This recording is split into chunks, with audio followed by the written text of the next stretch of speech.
We welcome you to the ADHD Smarter Parenting Podcast. Here to heal and elevate lives is your parenting coach, Siope Kinney. Well, hello, everybody. This is Siope. I am one of the hosts here at the ADHD Smarter Parenting Podcast. I'm happy to join you today. Today, we are going to be answering some of the questions that have come along from many of you who are listening to this podcast. And I felt like it was important to address some of these questions in regards to raising a child with ADHD, but also in regards to what we are teaching here through this podcast using the teaching family model. So all the skills that you find on smarterparenting.com, those come from the teaching family model, and they're behavioral. So we're trying to help parents learn how to manage their children's behaviors and help their children manage their own behaviors through these skills. Now, during the podcast, we obviously are teaching and trying to convey how these skills are applicable to you and to your children. Because of that, some questions have come up specifically in regards to how parents need to deal with their own specific situation. So I just wanted to start off with this disclaimer. And the disclaimer is pretty simple. It's that we are providing examples and we're using generalities when we're talking about using these skills, largely because ADHD is so complex and behavioral issues with children have so many variables that it's difficult to actually pinpoint specifically what it is that is happening with your child in their environment and in their situation. If you think about ADHD a lot of times just gets that label, which is they have ADHD, and that's it. And there's almost this expectation that people have of what that looks like. And many times people are under the false assumption that ADHD is just one thing. The reality is that ADHD exists on a continuum. And that continuum means that you can have a child with really mild symptoms of ADHD, but it's still affecting their lives, and other children who are dealing with ADHD and maybe some other issues that are more severe. And so we have kids on this wide continuum of behaviors that need to be addressed. And so when we are conveying these skills, you may find that we are being general in our approach in discussing it, but that's because in your situation with your child, it can look a little bit different, although the skills and the steps remain the same. Those don't change. It's just your application of how you are going to convey this or work with your child that is the difference. I've mentioned this before. We can provide you with the tools that you need, but the overall building is your job as a parent because you know your child, you know what works, you know how they're going to react to certain things, and you can make those adjustments. I've used this before with families that I've worked with. I go in and I tell them, hey, I'm not a handyman. My job is not to come here and fix things in your house. My job is I'm basically Home Depot. My job is to give you the tools to allow you the opportunity to make the fixes that you need. So when I am gone, you have tools. If something happens, you're able to adjust and do what you need to do. That's what the skills are. They are tools that parents can use. So the disclaimer here is to help you understand that when we are talking on this podcast about using skills and we're giving examples, we're providing a general outline for you as a parent, but it's your job as a parent to interpret that in a way that makes sense for you and your child. There's a saying that goes, if you met one person with ADHD, you've met one person with ADHD. And that is so true because it manifests so differently in so many different people. In this podcast, I am going to be answering questions that have come up in regards to this that may be a little more specific. And I felt like it was important to address these issues and these questions because they come in and it has been more than one parent who has asked questions very similar. We probably will be doing this again because there are questions that come up that are actually excellent questions that we can address in the podcast. So let's start off with this question. The question is, boys seem to be diagnosed with ADHD more and girls are not. What if I think my girl has ADHD?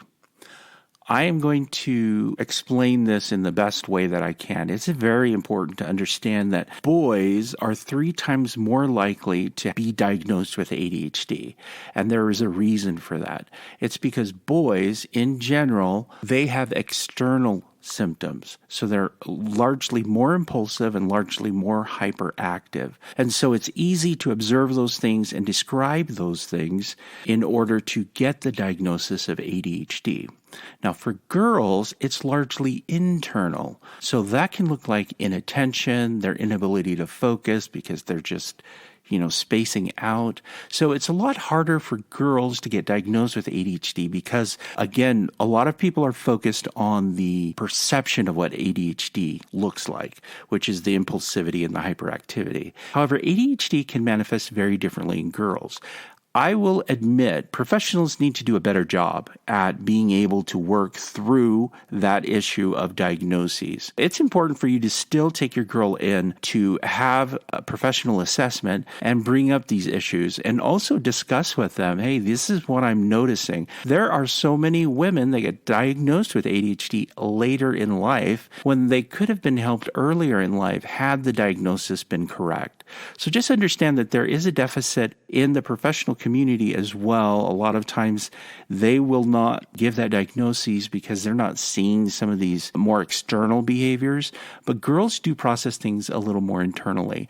Now, the danger in that is that for girls, if you're processing things internally, that can lead to other things like anxiety or depression, and it can start to look like that, which a girl may be diagnosed with something other than the ADHD that they have. It's important for you to still go to the professional, but bring up your concerns and pay attention to those things. And also be aware that ADHD is misdiagnosed a lot of times with girls than they are with boys. So I would suggest going in, still doing the professional assessment, but pay close attention and have this discussion with the professional and say, I know boys are more likely to be diagnosed with ADHD, but I really want to focus in on my daughter. If she has it or not, I just want to know that we're really paying attention to the criteria for the diagnoses as they apply to her, and then allow them to do their job and they will come up with the diagnoses. Now, at the same time, sometimes things don't fall completely under the umbrella of ADHD and there'll be multiple things going on.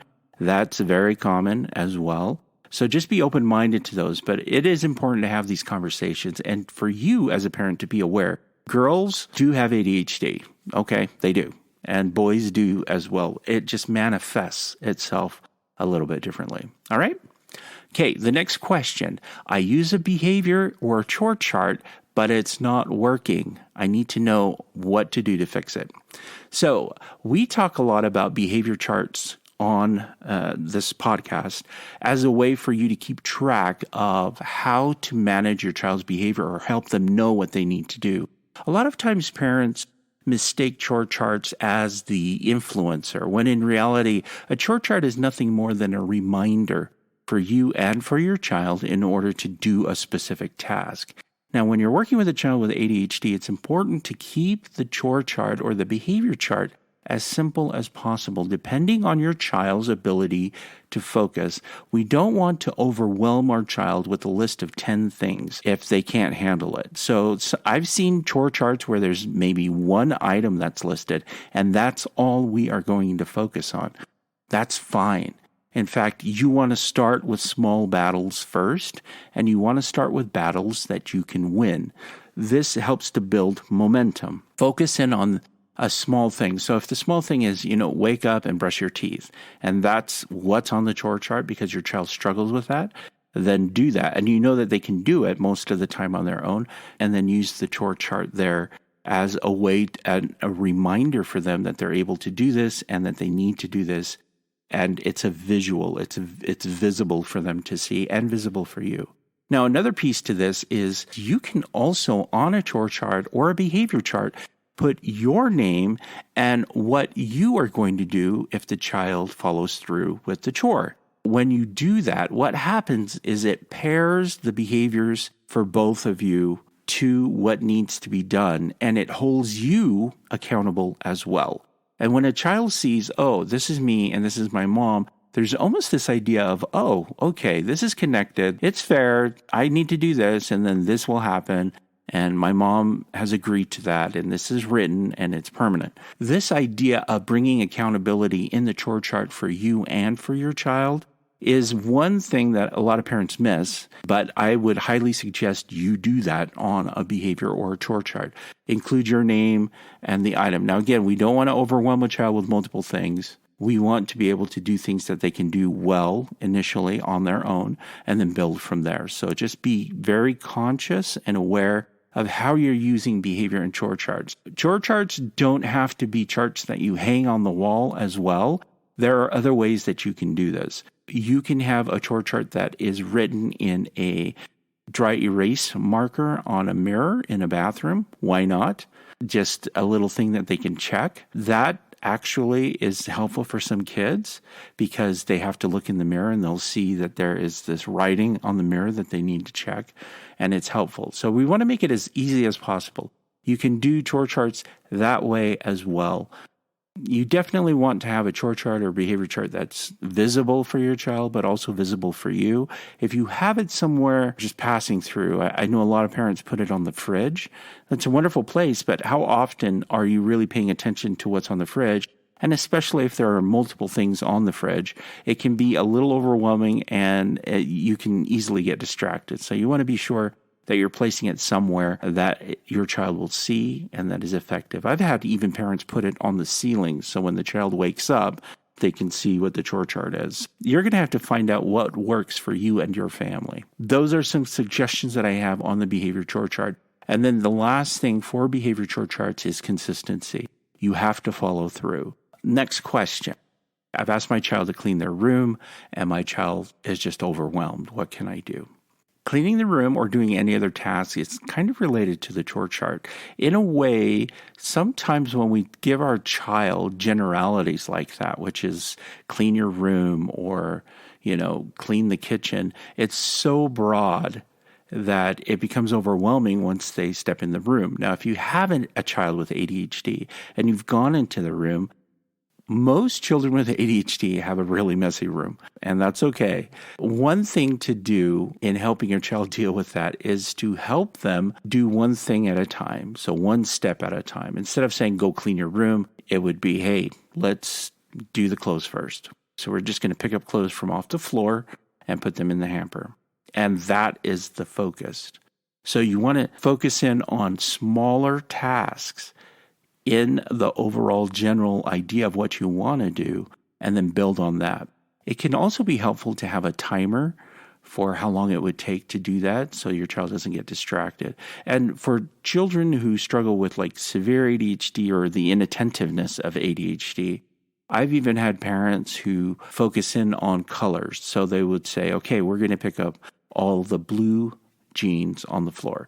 And so they'd pick up all the blue jeans. Okay, now we're going to pick up all the blue clothes on the floor. And they would focus in on smaller tasks and then build off of those. Now, after they accomplish the smaller task, it's time to pretty much throw a party and then move on to the next task. Doesn't have to be long, but you do have to give effective praise. And you do have to say, hey, great job. That's wonderful. Okay, now let's move on to the next item. Now keep track. Now using a timer will be helpful because it helps them understand, okay, I have a limit when I need to get this done. Sometimes timers are not helpful for children with ADHD because they're not paying attention to the clock. I've had parents use music, so a song. By the time we start this song and finish this song, we will be done with this item. And they can choose a favorite song that they want to do. Using something to measure time will be helpful for them to stay on task. Now, one suggestion I do have for you is once the chore or the room is clean, I want you to take a picture. Take a picture of everything. Take a picture of your child smiling in front of it. And I need you to print out that picture and put it right by their room or their chore chart. You want to have it as a reminder, a visual that your child can see, okay, this is what my room looks like clean. So, yay. You want to have those there in order to help them remember what it's like to keep things clean. All right. Next question. We have a reward system, so we give rewards to our child, but they're not working. What's wrong? Reward systems work for various reasons. First, you have to be able to tap into what rewards work for your child. And this will change as your child changes. So just be aware that the reward that you were giving your child at 5 is not going to work when they're 15. It's going to change. So you need to be able to adjust to those, and you have to be able to measure and gauge how much of a reward you are actually providing. You don't want to start off with big things because that just leads to bigger things. You want to start off as small as possible and keep it there as long as possible and just incrementally build. You only need enough for motivation. You don't need enough to make them completely happy. So just a little bit at a time. Now, one of the things with ADHD is that reward systems often don't work with these kids because the reward system is placed too far in the future. A lot of parents will say, oh, we're going to do a reward system. You can earn this by the end of the week. For some children with ADHD, that doesn't work because the end of the week sounds like next year. So you want to focus in on giving smaller, more immediate rewards in between. Now, what that will look like depends on what the reward is. But if it's a big reward, just cut it down into smaller pieces where they can slowly, incrementally build from there. I'm going to move on to the next question, which has to do with co-parenting. The question is, I co-parent, but we do not agree. What can we do? This is a difficult one because when you are co-parenting, you have two individuals with two distinct views on what needs to be done. My suggestion for that is that the parents have to come to some agreement, and it will require some compromise on both parts on what is in the best interest of the child. You should be able to find some things that you agree with, but again, it will take some compromise on both your parts. And you may not get everything that you want, and they may not get everything they want, and that's okay. But that definitely needs to happen. Now, if that does not happen, that's a different issue, and that's something that we can talk about in just a bit. Once you come to the agreement, be very specific on your concerns and their concerns and find ways to make those work.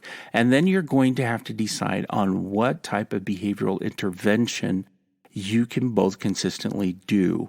If your child talks back to you or talks back to your ex, what is the consequence, and will it be consistent between the two of you? Trying to find that common ground is going to be essential. Now, if you're working with a parent that does not want to participate in whatever you're trying to do, it's always best for you as the parent to focus in on your own parenting strategy.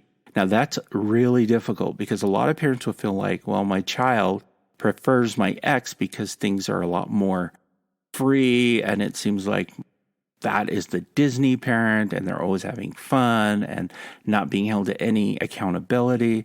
But I will tell you, experience has taught me that the parent that has structure and is most consistent wins in the end. And not that it's a competition, but that you are looking at the long term. Usually a child will be super happy with the Disney parent, right? And they will enjoy their time, and they'll come back and they'll say, oh, we had so much fun, everything was so great. And then you have to lay down the law. Lay down the law and just be consistent. One thing I would tell you is to be the influence of calm and the influence of patience and listening. I mean, all those things are things that you can control in your own home. So you just want to be able to be that consistent, calm person in their life despite everything that's going on. And this is how this is going to pay off in the future. When your child is in distress, your child will come to whoever is the most calm and consistent. I often ask this question. So if your child enjoys their time with the ex, that's wonderful. But when your child is sick, when your child is in need or struggling, who do they turn to? who would they turn to? And the question is geared towards helping a parent understand that even though a child can have a lot of fun and do a lot of things, the child will always go where things are consistent, structured, and calm. They may test it out and say, oh, I'm going to go to the Disney parent. They may say that, right? But if a child is really legitimately sick, who are they going to ask for? Which one? It's important for you as the parent to be consistent and to be calm. So just keep that in mind. You're playing a longer game than what is happening right now because things change as the child changes. They start to understand a little bit more. And children look for structure and consistency. Okay, so just focus in on what you can do if your ex is not going to participate. I'm going to move on to the next question, and this is our final question for this podcast. It's everything I ask ends up being an argument. How can I avoid it? This is something that often happens because parents are asking their children over and over again to do things. And it's not uncommon, especially with children with ADHD, to say, hey, go clean the kitchen. Hey, do the dishes. I asked you to do the dishes. Do the dishes. Okay? So those are things that every parent with a child with ADHD is consistently doing, and it can be taxing on the parent, but it can also aggravate the child where they feel like, my parent's just nagging me to death. What should I do about this? One suggestion that I have in order to help you deal with that is instead of saying, do this, I want you to approach it in a more collaborative way. And maybe you should start asking questions about what they need to do. For example, if your child has a hard time getting ready for school in the morning, instead of like doing everything or saying you need to do this and you need to do that, switch the question and say, what do you need to do to be ready for school tomorrow? When you phrase things in that way, what you're doing is you're allowing your child to participate in the decision-making of what needs to occur, but it's also helping you know where your child's at and what they are thinking and what they need to be doing. So focus in on questions like that. What do you need to do to get ready for school tomorrow? How can I help you get ready for school tomorrow? Those are more collaborative ways that don't end up being, I'm telling you to do this, and the child like, my parent is nagging me 5 times. I heard him the first time. I don't want to hear it anymore. So start with questions like those that are a little more open. They provide more opportunities for communication and for understanding, and it helps the relationship improve. All right? Now, during this podcast, we have covered multiple questions that you've had. There are so many more questions that people bring up. And again, I am just letting you know that what we are providing you are tools. The skills that we provide are all tools to help you through this process of working with your child with ADHD. For each of the things that I discussed, there is a skill that you can use for each one. So, for example, the skill that you would use for having your child prepare for the next day of school, that would be preventive teaching. Okay, so there are a lot of skills that we teach that are tools that you can use in these interactions. Effective communication is another skill you would use throughout all of these. So just keep that in mind, that all the skills are available on the website and you have access to it. We'll probably answer more questions. I think this is kind of fun, personally, to kind of address very specific questions that people have, but also to explain it in a way that will help multiple parents who are probably dealing with very similar issues figure out exactly how that applies to them and their families. So that's it for me for this week. Thanks for joining us, and I will see you again next time. Bye.